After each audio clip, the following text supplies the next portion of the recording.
औज़ुबिल्लाहिमिनश्शैतानिर्रजीम बिस्मिल्लाहिर्रहमानिर्रहीम। अल्लाह के नाम से शुरू करता हूँ जो बड़ा मेहरबान है, रहम करने वाला है। हमारे सब्जेक्ट का नाम फंडामेंटल्स ऑफ बिज़नेस है और इस वक्त हम इसके यूनिट नंबर 3 को पढ़ें जिसका नाम मैनेजमेंट ऑफ बिज़नेस है। और हमारा ये बीएड का और बीबीए का कोर्स है जिसका कोर्स कोड नंबर 8402 है। तो आइए स्टूडेंट शुरू करते हैं और अब हम देखते हैं सबसे पहले इंट्रोडक्शन इस यूनिट का। तो सबसे पहले हमारे पास है in the last unit we have discuss the forms of the ownership of business. तो हमने पहले पूरा पिछले इसके जो यूनिट था उसमें आपको ओनरशिप ऑफ बिज़नेस पढ़ाई थी। इसके बाद है once business has been establish by its owner the next task is to make it functional by hiring the above hiring the above the able employees। यानी कि अगला जो चीज़ होती है वो होती है एम्प्लॉयज़ को हायर करना जब एक बिज़नेस इस्टेब्लिश हो जाए। फिर this unit is introduce you to manage how managers who are responsible for running the business and achieve the required results in respect to the target set by the owners। कैसे target जो है owner set करते, कैसे जो है employees हासिल करते। फिर further this unit will discuss the importance of the planning in the context of the business ownerships। Focus is also made on the forms of the organization a business can take along with the highlighting the role of staff and employees in a business। Introduction के बाद students अब हम देखते हैं जी objectives इस unit के वो क्या है। पहले क्या है जी नंबर 1 पे management its forms and levels of the business ownership हम पहले देखेंगे। फिर हम नंबर 2 पे देखेंगे plannings its features process and importance in the business organization में क्या होता है। फिर नंबर 3 पे हम देखेंगे organizing its forms importance and matters for the business हम देखेंगे। फिर हम नंबर 4 पे देखेंगे leading motivating and supervising the employment in the business हम देखेंगे। फिर है जी नंबर 5 पे कंट्रोलिंग। फिर हम इसमें क्या देखेंगे mechanism for comparing the plannings and with the results हम देखेंगे।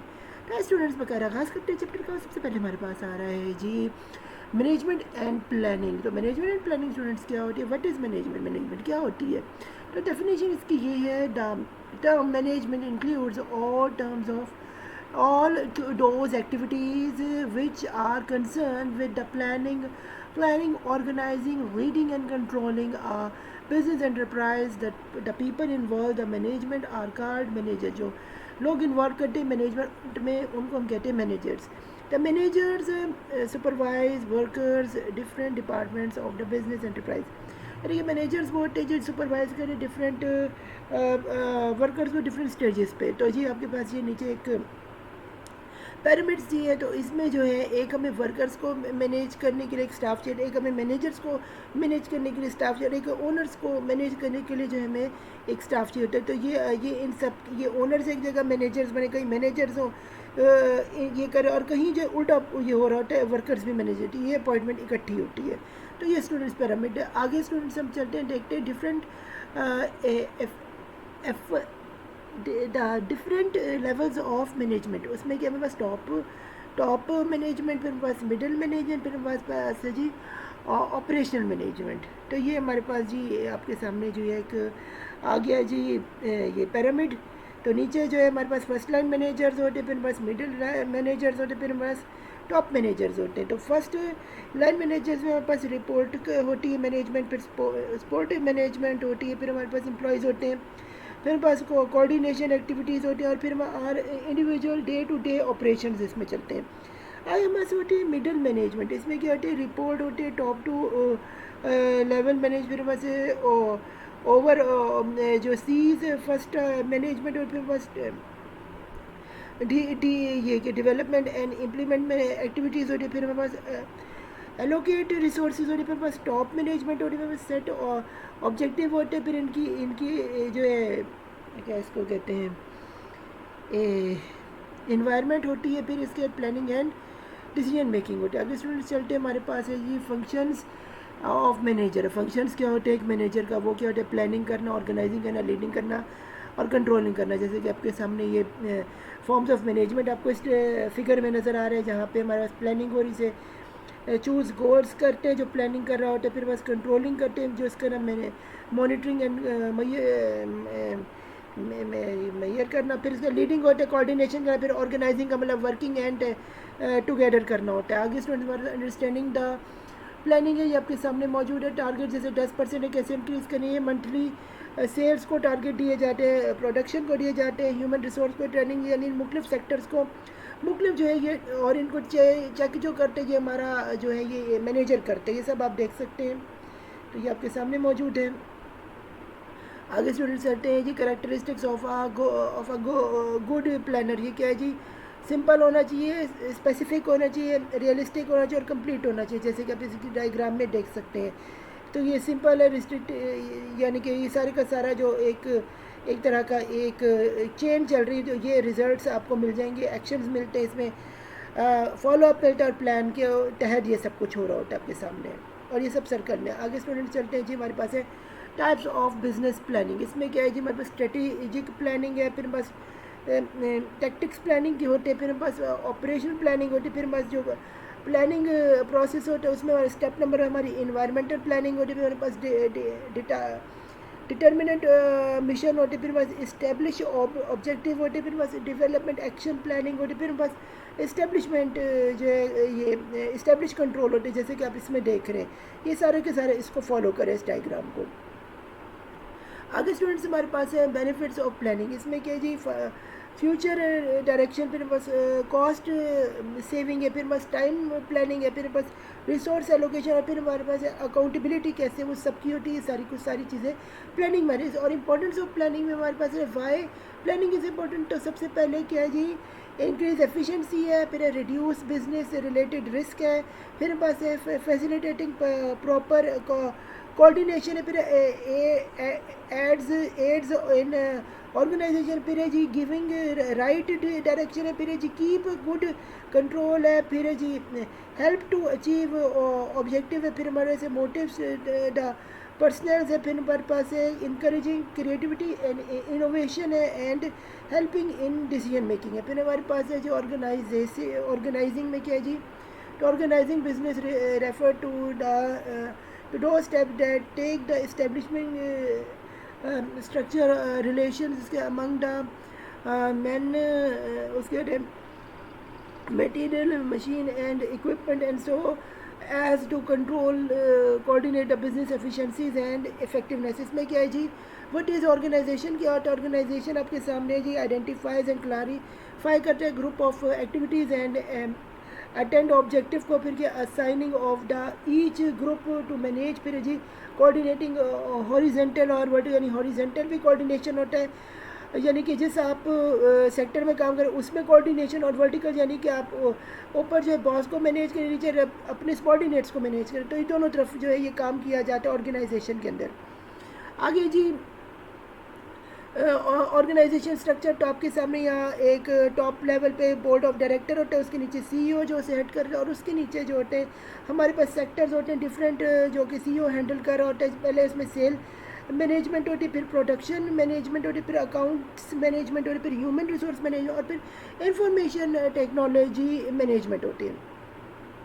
आगे स्टूडेंट्स चलते हमारे पास है जी टाइप्स ऑफ जो है ऑर्गेनाइजेशन स्ट्रक्चर। तो ये आपके पास है जी different type of organisation structure, जिसमें सीईओ होता है, एक तरफ हमारे पास मैनेजमेंट प्रोडक्शन होती है, दूसरे हमारे पास मैनेजमेंट मार्केटिंग होता है। मैनेजमेंट प्रोडक्शन के नीचे हमारे पास फॉर्मेट मैनेजर आता है, उससे नीचे वर्कर्स होते हैं। उसके बाद इसी तरह फॉर्मेट जो होता है असेंबल करने के लिए, उसके इधर फैब्रिकेशन था तो इधर असेंबल है फॉर्मेट, उसके नीचे वो वर्कर काम कर रहे थे। इस साइड पे हम जाएँ तो मैनेजमेंट मार्केटिंग में हमारे नीचे क्या आ रहा होता है जी, सेल्स ऑफिसर्स आ रहा होता है, और उसके नीचे सेल्स पर्सन आ रहे थे। दूसरी तरफ जाने पर हम चले तो सेल्स जो दूसरा ऑफिसर होता है, यानी ये ए था, ये बी के नीचे आ रहा होता है सेल्स पर्सनस। तो आगे स्टूडेंट्स चलते हैं हमारे पास है जी the lines and the staff organisation. इधर क्या होता है जी, लाइन्स एंड स्टाफ ऑर्गेनाइजेशन के नीचे सेलमैन होता है, सेलमैन के नीचे हमारे पास मार्केट फोरकास्टर होता है, उसके नीचे ये 1 2 3 4 जो है ये होते हैं, वो है जी ट्रेनिंग डायरेक्टर होता है। इसके नीचे फिर हमारे पास रीजनल ए सेल मैनेजर होते हैं, जिसके नीचे सेल पीपल होते हैं। फिर हमारे पास रीजन बी सेल मैनेजर होते हैं, जिसके नीचे सेल पीपल होते हैं। फिर हमारे पास रीजन सी होते हैं, जहाँ सेलमैन और सेल पीपल होते हैं। तो ये इस तरह सिस्टम चलता है। आगे स्टूडेंट्स चलते हैं जी ऑर्गेनाइजेशन में प्रिंसिपल्स क्या होते हैं ऑफ अ साउंड ऑर्गेनाइजेशन। उसमें क्या होता है, डिवीजन ऑफ लेबर होते हैं, फिर क्या डिपार्टमेंटाइजेशन, फिर क्या रिस्पॉन्स विद अथॉरिटी होते हैं, फिर स्पैन ऑफ मैनेजमेंट होते हैं, फिर हमारे डिसेंट्रलाइजेशन और फिर यूनिट ऑफ कमांड होता है। फिर हमारे पास स्टूडेंट्स से आता है जी बेनिफिट्स ऑफ ऑर्गेनाइजेशन। इसमें क्या है जी हमारे पास यहाँ पे आते हैं इम्पोर्टेंस इम्प्लीमेंटेशन ऑफ प्लान आता है, फिर प्लान्स आता है, फिर पास इफ़ेक्ट्स इन द वर्किंग आता है, फिर पास टाइम कंप्लीशन आता है, फिर परफॉर्मेंस मैनेजमेंट आता है, फिर हमारे पास डायरेक्शन ऑफ जो है ये एम्प्लॉयज़। तो ये पूरे का पूरा इसमें एक जो साइकिल है चलता है। जैसे टाइम जो है इसमें कंपटीशन होता है, फिर हमारे पास direction to the owner, direction to the employees होता है, फिर हमारे पास इम्प्लीमेंटेशन ऑफ प्लानिंग आता है, फिर हमारे पास एफिशिएंसी इन द वर्किंग आता है, फिर हमारे पास परफॉर्मेंस ऑफ मेजरमेंट आता है। आगे स्टूडेंट्स चलते हैं जी। फिर है जी लीडिंग। लीडिंग में क्या है जी, the leading is of the effect factor responsible which employees working under the his or her leadership. उसमें क्या है जी जनरल मैनेजमेंट आती है, उसके नीचे क्या मैनेजमेंट प्रोडक्शन आता है, फिर क्या है जी मैनेजमेंट सेल्स आते हैं, जिसके नीचे हमारे पास आता है जी सुपरवाइज़र प्लानिंग आती है, फिर हमारे पास प्लांट आता है, उसके नीचे वर्कर्स आते हैं। इधर क्या आता है जी सुपरवाइज़र रॉ मटेरियल, और उसके नीचे उसके अगर आपको मुझे बताएं कि मैनेजर प्लानिंग के उसके नीचे आते हैं मैं सुपरवाइज़र एडवांसमेंट आता है, फिर उसके नीचे आता है जी वर्कर्स आते हैं, फिर सुपरवाइज़र ऑर्डर्स आता है, उसके बाद क्या वर्कर्स आता है। आगे स्टूडेंट्स चलते हैं। हमारे पास है लीडिंग क्वालिटीज़। इसमें क्या है जी शेयर्ड विजन आता है, फिर हमारे सर फॉरवर्ड लुकिंग आते हैं, फिर बस कम्पिटेंट आता है, ऑनेस्ट आता है, फिर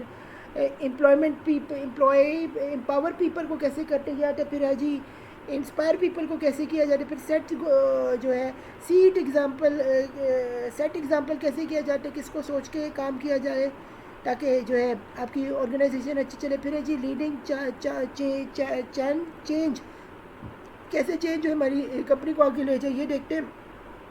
तो लीडरशिप बड़ी इंपॉर्टेंट होती है। तो एक लीडरशिप जो है ये आपके अंदर शेयरिंग विजन करता है, लीडिंग चांस करते हैं, सेट गोल करते हैं, खुद अब बन के दिखाते हैं मैं कुछ हूँ, फिर इंस्पायर करते हैं अगर पीपल्स को, यानी कि उसके अंदर जो होती है लीडरशिप्स की जो होती है ये स्किल्स होते हैं। क्रिस्मेटिक होता है जो ऑनेस्ट होता है, फिर कॉम्पिटेंट उसका होता है। आगे जी द एम्प्लॉयज़ प्रोसेस। इसमें कि जी रिक्रूटमेंट उनकी देखी जाती है, सिलेक्शन देखी जाती है, ओनर ओरिएंटेशन देखा जाए, ट्रेनिंग देखी जाती है, फिर कॉम्पेंसेशन उनको कितना मिलता है ये देखा है, फिर उनकी अप्रेजल्स को भी फॉलोअप किया जाता है। आगे स्टूडेंट्स चलते हैं जी।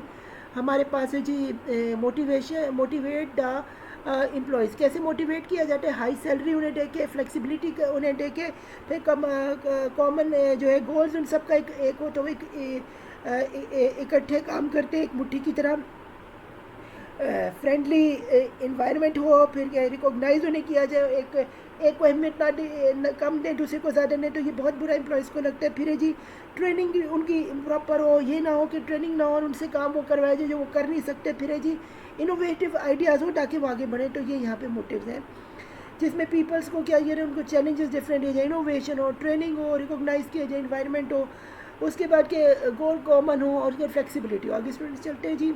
हमारे पास है जी कम्युनिकेशन टू द एम्प्लॉयज़। इनको क्या किया जाए,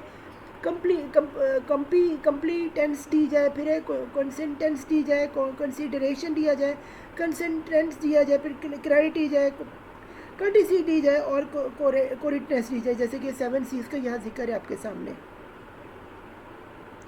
आगे स्टूडेंट चलते हैं ये जी कोऑर्डिनेशन को क्या है जी, coordination function the manage including the cooperating of the actual result, planning, targeting, finding the division in the result for taking the corrective action, जिसमें कि हमारे पास पर्सनल मैनेजमेंट है, फिर है cooperative actual performance with the planning target है, फिर हमारे पास रिपोर्ट द प्रॉब्लम। आगे स्टूडेंट्स चलते हैं जी। हमारे पास है जी द टाइप्स ऑफ कंट्रोल, इसमें क्या जी फीड फॉरवर्ड कंट्रोल, फिर है कंसर्न कंट्रोल, फिर है जी फीडबैक कंट्रोल, जैसे कि इस टेबल में आप देख सकते हैं। आगे स्टूडेंट्स है जी द कंट्रोल प्रोसेस, इसमें सेटिंग्स अपने स्टैंडर्ड्स अपने खुद सेट करने होते हैं, एक ऑर्गेनाइजेशन है। फिर है जी मेजर परफॉर्मेंस करते, फिर कंपेयर करते हैं परफॉर्मेंस को एक सबॉर्डिनेट को दूसरी से, फिर है जी आइडेंटिफाई डेविएशंस करते हैं, फिर है जी को रिलेटिव एक्शंस को परफॉर्म करते हैं। आगे स्टूडेंट्स हमारे पास बेनिफिट्स ऑफ द कंट्रोलिंग, क्या बेनिफिट्स है कंट्रोलिंग की? पहले तो ये परफॉर्मेंस मैनेजमेंट मैयर इससे होती है, फिर राइट रिस्क आइडेंटिफिकेशन होती है, फिर कॉस्ट सेविंग होती है, फिर करेक्टिव एक्शन लिए जाते, फिर रीप्लानिंग होती है। आगे स्टूडेंट्स देखते हैं इस चैप्टर के, हम देखते हैं समरी, तो वो है हमारे पास after the business recognisation the next task is to function of business, जिसमें ओनर्स हमने बात की, और परफॉर्मेंस कैसे होने देनी चाहिए, जिसमें मैनेजमेंट में हमने देखा planning organizing leading and controlling कैसे की जाती है। फिर the first factor is consider is management business in the planning, planning बहुत इंपॉर्टेंट। फिर सेकंड जो है वो हमारे पास है ऑर्गेनाइजिंग ह्यूमन और फिजिकल रिसोर्सेज को कैसे कम पैसों में ज़्यादा या कम टाइम में ज़्यादा चीज़ों को हासिल करना होता है। फिर थर्ड फैक्टर हमारे पास है मैनेजमेंट, इसके लिए बिजनेस ऑर्गेनाइजेशन को काम करना पड़ता है, मोटिवेट करना होता है सबॉर्डिनेट्स को। फिर जो फोर्थ है हमारे लिए मैनेजमेंट कैसे करते हैं ऑर्गेनाइजेशन में, उसमें कैसे जो है डाइवर्सिटी को इकट्ठे करते, प्लानिंग और पाथवे सही करते। फिर और जो चौथा है वो है मैनेजमेंट को कैसे रिजल्ट ले आते हैं कि वो हमारी एनवायरनमेंट बेटर, जैसे प्लानिंग ऑर्गेनाइजिंग और टाइम और एग्जीक्यूशन मैयर सही तरह से किया जाए, और इस तरह से हमारा ऑर्गेनाइजेशन जो होता है सही तरह से चल पड़ता है। तो उम्मीद करते हैं आपको चैप्टर नंबर 3 पसंद है। अगर मेरे चैनल मोहम्मद सिमरा खान को सब्सक्राइब करें, बेल आइकॉन का बटन जरूर प्रेस कर दें, ताकि जब भी मैं कोई लेटेस्ट वीडियो अपलोड करूँ तो फ़ौरन आपको इसको नोटिफिकेशन मिले, और इस वीडियो को ज़्यादा से ज़्यादा स्टूडेंट्स से शेयर करें ताकि उससे मुस्तफ़ीद और फ़िया मान लेना। फिर मिलते हैं किसी नए वीडियो पर आपके साथ। अल्लाह हाफिज़, मुझे दुआ में याद रखिएगा।